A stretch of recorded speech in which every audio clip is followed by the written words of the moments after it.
જરા વિચારો, તમારા રસોડા માટે જોઈતા તાજા શાકભાજી સીધા તમારા જ બગીચામાંથી તોડીને લાવવાના. મસ્ત લાગે ને? અને હા, આ કોઈ સપનું નથી. ચાલો આપણે સાથે મળીને શીખીએ કે આપણો પોતાનો કિચન ગાર્ડન કેવી રીતે બનાવી શકાય, એકદમ શરૂઆતથી, અને પૌષ્ટિક ખોરાક કેવી રીતે ઉગાડી શકાય. આ બધી શરૂઆત થાય છે આપણી આસપાસની જીવંત દુનિયા સાથે જોડાવાથી. પછી એ છોડ હોય, નાના નાના જીવજંતુઓ હોય, કે પછી આપણા પગ નીચેની માટી હોય, આ બધા સાથે કામ કરવાનો જે આનંદ છે ને, એ કંઈક અલગ જ છે. તો આપણી આ બાગકામની યાત્રા કેવી રહેશે? જો સૌથી પહેલાં આપણે સમજીશું કે કિચન ગાર્ડન શું છે, પછી તૈયારી કેવી રીતે કરવી એ જોઈશું, જમીન તૈયાર કરીશું, વાવણી અને રોપણી કરીશું, અને છેલ્લે છોડની સંભાળ કેવી રીતે લેવી એ જાણીશું. એકદમ સરળ. તો ચાલો શરૂઆત કરીએ પહેલા મુદ્દાથી. આખરે આ કિચન ગાર્ડન છે શું? આપણા આ પ્રોજેક્ટનો અસલી હેતુ શું છે એને બરાબર સમજી લઈએ. એકદમ સરળ ભાષામાં કહીએ તો કિચન ગાર્ડન એટલે એવો બગીચો જ્યાં ઉગતા ફળો, શાકભાજી અને જડીબુટ્ટીઓ સીધા આપણા રસોડામાં અને પછી આપણી થાળીમાં આવે. હવે વિચારો, આનાથી વધારે ફ્રેશ બીજું શું હોઈ શકે? અને ખબર છે સૌથી મજાની વાત શું છે? આના માટે કોઈ મોટા ખેતરની જરૂર નથી. ભલે એ રીંગણ મરચાં હોય કે પછી કોથમીર ફુદીનો, જો નાનકડો વાડો હોય તો ત્યાં, અથવા તો ઘરની બાલ્કનીમાં રાખેલા કુંડામાં પણ આરામથી ઉગાડી શકાય છે. જગ્યાની કોઈ ચિંતા જ નહીં. સારું, તો હવે આપણે સમજી ગયા કે કિચન ગાર્ડન શું છે. હવે આવે છે બીજો તબક્કો, તૈયારી. કોઈ પણ કામ શરૂ કરતા પહેલા થોડી પૂર્વ તૈયારી તો કરવી જ પડે, બરાબર ને? તો ચાલો જોઈએ કે બાગકામ શરૂ કરવા માટે કયું જ્ઞાન અને કયા સાધનો ભેગા કરવા પડશે. તો સવાલ એ થાય કે શરૂઆત ક્યાંથી કરવી? માટીમાં હાથ નાખીએ એ પહેલાં સૌથી પહેલું અને સૌથી અગત્યનું કામ કયું છે? ચાલો જાણીએ. જવાબ છે જેમને આ કામ આવડે છે એમની પાસેથી શીખવું. સૌથી સારો રસ્તો એ જ છે. તમારી આસપાસ કોઈ ફાર્મ હોય, નર્સરી હોય કે પછી કોઈ અનુભવી માળી હોય તો એમની મુલાકાત લો. જુઓ કે એ લોકો કેવી રીતે કામ કરે છે અને મનમાં જે પણ સવાલ હોય એ પૂછી લો.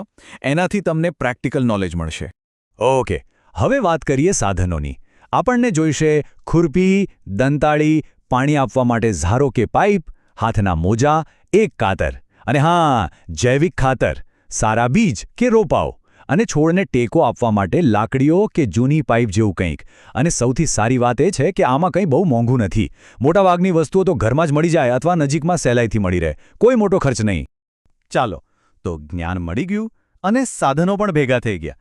હવે સમય છે અસલી કામ શરૂ કરવાનો, એટલે કે આપણા બગીચાનો પાયો નાખવાનો. ચાલો છોડના વિકાસ માટે જમીન તૈયાર કરીએ. આ કામ એકદમ સીધું અને સરળ છે. બસ 3 સ્ટેપ છે. પહેલું, જગ્યા સાફ કરો. જેટલા પણ પથ્થર, કાંકરા કે નકામું ઘાસ હોય એ બધું કાઢી નાખો. બીજું, માટીને ઢીલી કરો. ખુરપી કે દંતાળીથી જમીનને ઉપર નીચે કરો. અને ત્રીજું અને સૌથી જરૂરી, એમાં પોષક તત્વો ઉમેરો. કમ્પોસ્ટ કે છાણિયું ખાતર ભેળવવાથી માટી એકદમ ફળદ્રુપ બની જશે. બસ છોડ માટે એકદમ મસ્ત ઘર તૈયાર. અને હવે આવે છે એ ક્ષણ જેની આપણે રાહ જોઈ રહ્યા હતા. સૌથી રોમાંચક ભાગ. હવે આપણો બગીચો સાચે જીવંત થશે. ચાલો વાવણી અને રોપણીની 2 મુખ્ય રીતો પર એક નજર કરીએ. આપણી પાસે 2 વિકલ્પ છે. એક, આપણે સીધા બીજ વાવી શકીએ છીએ, એકદમ શરૂઆતથી. આમાં બીજના પેકેટ પર લખેલી સૂચનાઓનું ધ્યાન રાખવું પડે. બીજો વિકલ્પ છે તૈયાર રોપા વાવવાનો, જે નર્સરીમાંથી મળી જાય. આમાં આપણો સમય બચે છે, પણ હા, રોપાના મૂળને સાચવવા પડે છે.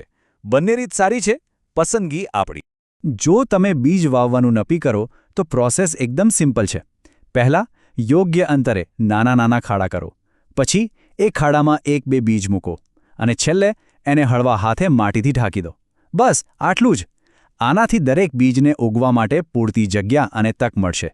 અને જો તમે તૈયાર રોપા વાવતા હો તો તમારે થોડું વધારે ધ્યાન રાખવું પડશે. રોપાના મૂળના ગઠ્ઠા કરતાં થોડો મોટો ખાડો ખોદો. પછી રોપાને તેના કન્ટેનરમાંથી ખૂબ જ સાચવીને બહાર કાઢો. તેને ખાડામાં મૂકી આજુબાજુ માટી ભરો અને હળવા હાથે દબાવી દો. યાદ રાખજો, અહીં સૌથી જરૂરી છે મૂળને જરા પણ નુકસાન ન પહોંચે એ જોવાનું.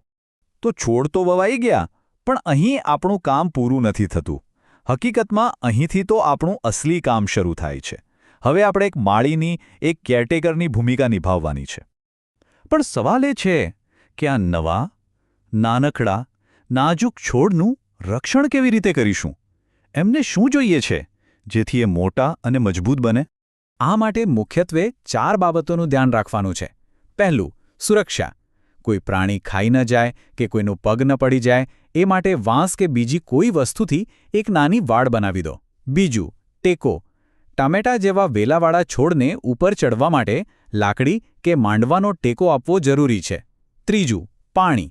છોડને નિયમિત પાણી આપો, પણ એટલું બધું નહીં કે પાણી ભરાઈ જાય. અને છેલ્લું, જીવાતોથી રક્ષણ.